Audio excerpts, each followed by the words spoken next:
Om Swastiastu.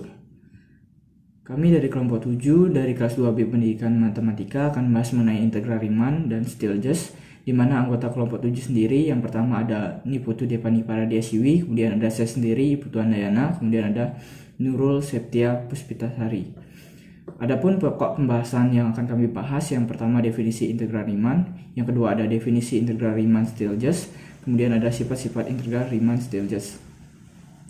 Baik, langsung saja. Yang pertama definisi integral, yaitu definisi 7.1.1, yaitu pada selang atau interval tertutup A, B, di mana himpunan P itu beranggotakan A sama dengan X0, X1, dan seterusnya sampai Xn sama dengan B. Dengan A ini sama dengan X0 itu kurang dari X1 dan sampai seterusnya kurang dari Xn sama dengan B, disebut partisi pada selang tertutup A, B. Namakan delta xi itu sama dengan xi kurang xi min 1 dengan i di mana himpunan bilangan asli. Perhatikan bahwa fungsi f berdomain himpunan tertutup A, B, dan f ini terbatas. Ambil P sembarang partisi pada selang tertutup AB dan namakan mi itu sama dengan suprimum dari fx, sehingga x itu elemen x i min 1, xi, kemudian ada mi itu sama dengan infimum fx dengan x elemen xi min 1, xi, kemudian ada m itu sama dengan suprimum dari fx, sedemikian sehingga x itu elemen himpunan tertutup dari A, B, kemudian ada m infimum dari fx dengan x elemen himpunan tertutup A, B. Nah, didapatkan bahwa jelas M itu kurang dari MI, kemudian kurang dari MI, kurang dari M. Nah, didefinisikan bahwa jumlah atas fungsi F terhadap partisi P itu sama dengan sigma dari I menuju N dengan MI kali delta X. Kemudian ada jumlah bawah dari fungsi F terhadap partisi P itu sama dengan sigma dari I menuju N dengan MI kali delta XI. Maka untuk sembarang partisi P akan berlaku M dikali B min A itu akan kurang dari L atau luas bawah dari fungsi F terhadap partisi P kurang dari luas atas dari fungsi F terhadap partisi P kurang dari M kali B min A. Jadi akan didapatkan luas bawah dari fungsi F terhadap partisi P, di mana partisi P pada selang tertutup AB dan luas atas fungsi F terhadap partisi P, di mana partisi P pada himpunan tertutup A, B terbatas ke bawah oleh M B kurang A dan terbatas ke atas oleh M kali B min A. Akan didapatkan bahwa integral Riemann atas itu sama dengan integral fx dx dari A sampai B itu sama dengan infimum batas atas dari fungsi f terhadap partisi P, di mana P partisi pada selang tertutup A, B itu kan sama dengan infimum dari V dengan batas atas fungsi f terhadap partisi P. Kemudian ada integral Riemann bawah, yaitu integral dari fx dx dengan batas A sampai B itu sama dengan suprimum dari batas bawah fungsi f terhadap partisi P, di mana P partisi pada selang tertutup A, B itu sama dengan suprimum dari batas bawah fungsi f terhadap partisi P. Kemudian jika integral fx dx dari A sampai B itu sama dengan integral fx dx dari A sama B, maka f dikatakan integral Riemann pada selang tertutup A, B, yang dapat dituliskan integral fx dx dari A sampai B itu akan sama dengan integral fx dx dari A sampai B sama dengan integral A fx dx dari dengan batas A sampai B. Nah, himpunan semua fungsi yang terintegral Riemann ditulis dan diberi simbol seperti yang terlihat pada layar. Jadi jika f terintegralkan Riemann pada selang tertutup AB, maka ditulis f elemen seperti yang terlihat pada layar. Contoh yaitu dengan menggunakan konsep jumlah Riemann, hitunglah integral dari x plus 3 dx dengan batas bawah min 2 sampai 3. Penyelesaian pertama, partisikan selang tertutup min 2,3 menjadi n selang bagian yang sama, di mana masing-masing panjang delta x-nya sama dengan 5/n. Dalam tiap selang bagian xi kurang 1, xi, kita gunakan xi bar itu sama dengan xi sebagai titik sampel, maka didapatkan x0 sama dengan min 2, kemudian x1 sama dengan min 2 plus delta x, kemudian x2 sama dengan min 2 tambah 2 delta x. Maka akan kita peroleh bahwa xi itu akan sama dengan min 2 ditambah i tambah dikali delta x, atau sama dengan min 2 ditambah i kali 5/n. Kemudian setelah kita mendapatkan xi, maka kita akan bisa mencari fungsi dari fxi. Itu sama dengan xi plus 3, atau sama dengan min 2 plus i 5/n tambah 3, atau sama dengan 5 tambah i 5/n. Sehingga kita akan mendapatkan sigma dari fxi delta xi itu dari i sama dengan 1 sampai n akan sama dengan sigma dari fxi delta x dari i sama dengan 1 sampai n. Itu akan sama dengan sigma 1 plus i kali 5/n dikalikan dengan 5/n dari i sama dengan 1 sampai n akan sama dengan 5/n sigma 1 dari i sama dengan 1 sampai n ditambahkan dengan 25/n kuadrat sigma i dari i sama dengan 1 sampai n akan sama dengan 5/n kali n ditambah dengan 25/n kuadrat dikali setengah n dikali n plus 1, atau sama dengan 5 ditambah 25/2 dikali 1 tambah 1/n. Jadi akan kita dapatkan integral dari x plus 3 dx dari batas bawah min 2 sampai 3 itu sama dengan limit dari norm p menuju 0 sigma fx delta xi dari i sama dengan 1 sampai n itu sama dengan limit n menuju tak hingga dari 5 ditambah 25/2 dikali 1 tambah 1/n. Hasilnya akan mendapatkan 35/2. Baik, di sini saya akan mempresentasikan materi pembahasan kedua, yaitu mengenai definisi integral Riemann-Stieltjes. Nah, adapun definisinya yang pertama 7.2.1. Nah, perhatikanlah pernyataan berikut, di mana menyebutkan bahwa fungsi f itu merupakan selang A pada A, B menuju ke R dan F terbatas. Nah, ini dapat dibuktikan dengan kita mengambil P sebagai sebatas partisi pada A, B seperti yang terlihat pada slide selanjutnya. Nah, selanjutnya akan dapat didefinisikan dengan U, PF alpha dan L, PL alpha. Nah, dari pemaparan tersebut, maka untuk sembarang partisi P akan berlaku integral Riemann-Stieltjes. Nah, atas di mana didefinisikan sebagai yang terlihat pada slide, dan integral Riemann-Stieltjes bawah yang seperti terlihat pada slide. Nah, selanjutnya jika ada integral dari A sampai B fx d alpha x itu akan sama dengan integral dari A sampai B fx d alpha x. Maka f akan dikatakan terintegral Riemann pada selang A, B yang akan ditulis seperti yang terlihat pada slide. Selanjutnya ada definisi 7.2.2 yang menyebutkan bahwa P partisi pada selang AB, di mana P aksen adalah penghalusan P. Nah, jika P itu sendiri merupakan superset P. Nah, ini kita bisa memisalkan dengan ada dua partisi P, yaitu P1 dan P2. Nah, maka akan didapatkan P aksen sama dengan P1 gabungan dari P2. Selanjutnya ada teorema 7.2.1 yang berkaitan dengan definisi Riemann-Stieltjes. Nah, jika P aksen superset P, maka L dalam kurung PF aksen apa kurang dari sama dengan L P aksen F alpha. Dan gabungannya itu gabungan P aksen F alpha kurang dari sama dengan gabungan PF alpha. Nah, selanjutnya adapun pembuktiannya, yaitu kita bisa melakukan langkah pertama, yaitu memisalkan partisi P aksen itu adalah penghalusan dari suatu partisi P di selang A, B. Nah, langkah lebih lanjutnya rekan-rekan sendiri bisa lihat pada slide untuk dicermati.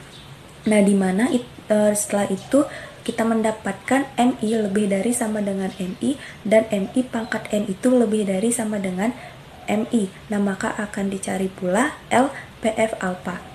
Nah, untuk langkahnya sendiri bisa dicermati pada slide juga, di mana nanti dari pembuktian tersebut dapat menghasilkan atau dapat disimpulkan, yaitu LPF alpha kurang dari sama dengan LPF aksen F alpha. Nah, tadi itu kita baru membuktikan cara mencari L-nya. Nah, selanjutnya kita akan mencari U atau gabungannya. Nah, langkah pertama yang harus kita lakukan itu yaitu memisalkan MI itu sama dengan sub dari Fx, C elemen dari selang XI min 1, XI. Nah, setelah mendapatkan hasilnya, maka akan dilanjutkan dengan mencari UPF alpha dengan langkah-langkah yang rekan-rekan bisa lihat pada slide. Nah, selanjutnya kita akan mendapatkan atau dapat menyimpulkan bahwa UPF alpha kurang dari sama dengan UPF aksen F alpha.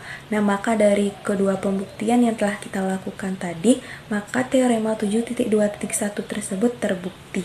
Yaitu teorema 7.2.2 yaitu integral A negasi sampai B FdA itu kurang dari sama dengan integral A sampai dengan B negasi FdA. Nah, untuk pembuktiannya itu kita bisa mengambil ada P1 dan P2 pada selang A, B. Nah, di sini juga berlaku teorema 4.2.1. Nah, untuk penjelasan lebih lanjutnya bisa rekan-rekan cermati pada slide. Lanjut, di sini ada teorema 7.2.3 yaitu jika F elemen R alpha pada selang A, B, jika dan hanya jika untuk setiap epsilon lebih dari 0, maka akan terdapat partisi P sedemikian sehingga U PF alpha dikurangi dengan L PF alpha untuk kurang dari epsilon.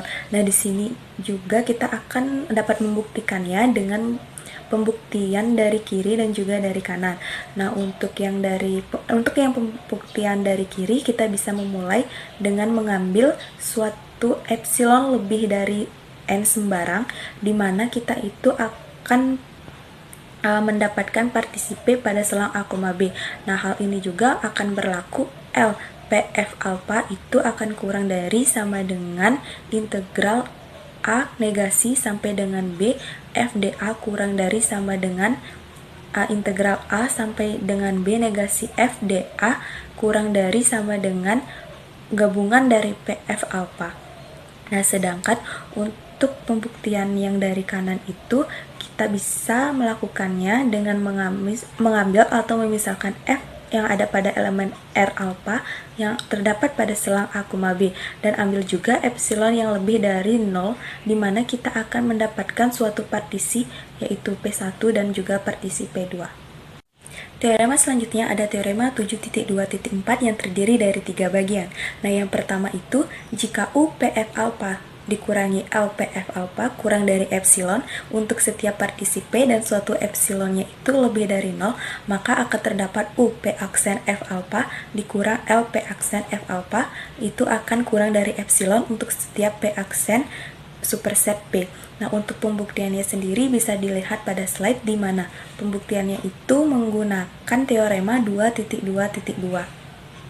Baik, yang selanjutnya yaitu yang kedua, yaitu jika UPF alpha dikurangi LPF alpha kurang dari epsilon untuk setiap partisi P dan SI itu elemen dari selang XI min 1, XI di mana I itu 1, 2, 3 dan seterusnya sampai N, maka akan terdapat sigma dari FSI min FTI untuk suku ke pertama sampai dengan suku ke N, di mana delta alpha I itu kurang dari epsilon. Nah, untuk pembuktiannya sendiri bisa kita gunakan rumus yang terdapat pada slide. Selanjutnya yang terakhir yaitu yang ketiga, yaitu jika F elemen R alpha dan hipotesis B, maka akan berlaku sigma dari FTI delta alpha I itu untuk suku ke 1 sampai dengan suku ke N kurang integral A sampai B FdA kurang dari epsilon. Nah, untuk pembuktiannya lebih jelasnya bisa rekan-rekan cermati pada slide. Teorema yang terakhir yaitu ada teorema 7.2.5, yaitu jika F kontinu pada selang A, B, maka akan terdapat F elemen R alpha pada selang A, B. Untuk pembuktiannya sendiri bisa dimulai dengan mengambil suatu epsilon yang lebih dari 0. Lalu kita akan pilih eta lebih dari 0 sehingga alpha B kurang dari alpha A, eta kurang dari epsilon. Nah, sekian presentasi yang dapat saya sampaikan. Untuk materi pembahasan selanjutnya akan dipaparkan oleh rekan saya. Terima kasih. 7.2 2.6. Jika F monoton pada interval A, B dan alfa kontinu pada interval A, B, maka F elemen R alfa. Buktinya karena alfa kontinu pada interval A, B, maka untuk N elemen N dapat dibuat partisi P pada interval A, B. Hingga delta alfa 1 sama dengan alfa dikali B dikurang alfa dikali A per N untuk setiap I. Karena F itu monoton naik, maka diperoleh M besar I sama dengan Fx1, M kecil I sama dengan Fxi dikurang 1. Berakibat U, P, F, alfa dikurang L, P, F, alfa sama dengan sigma dari M besar I dikurang M besar I dikurang M kecil I delta alfa I. Sama dengan alfa dikali B dikurang alfa dikali A per N. Sigma dari Fxi dikurang Fxi dikurang 1 sama dengan alfa dikali beta dikurang alfa dikali A per N. Fb dikurang Fa lebih kecil dari epsilon. Jadi, epsilon lebih besar dari 0 sebarang terdapat P partisi pada interval A, B untuk N cukup besar. Sehingga U, P, F, alfa dikurang L, P, F, alfa lebih kecil dari epsilon. Berarti F elemen Ra pada interval A, B. Selanjutnya, teorema 7.2.7. Jika F terbatas pada interval A, B, F mempunyai berhingga banyak titik diskontinu pada interval A, B, dan alfa kontinu di setiap titik diskontinu. Baik, untuk materi berikutnya adalah mengenai sifat-sifat integral Riemann. Teorema 7.2.8, sifat-sifat integral Riemann ada 5.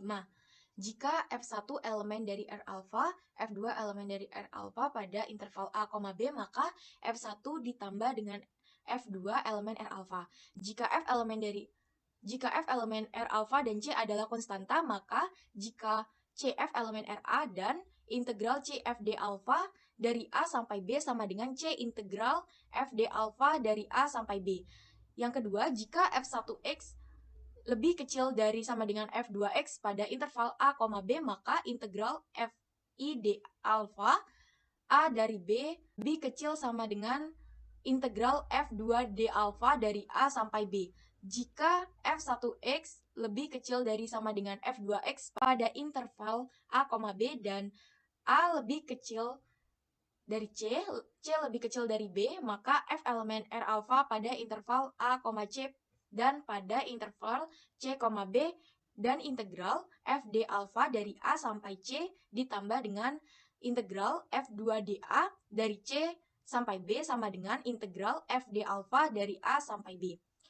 Yang keempat, jika F elemen R alpha pada interval A, B dan Fx dari sama dengan M atau F terbatas pada interval A, B, maka integral FD alpha dari A sampai B kurang dari sama dengan M alpha dikali B dikurang alpha dikali A. Lalu sifat yang terakhir, jika F elemen R alpha 1 dan F elemen R alpha 2, maka F elemen R A1 ditambah A2. Jika F elemen R alpha dan C adalah konstanta positif, maka jika F elemen R CA dan integral FD kali CA dari A sampai B sama dengan C integral FD alpha dari A sampai B.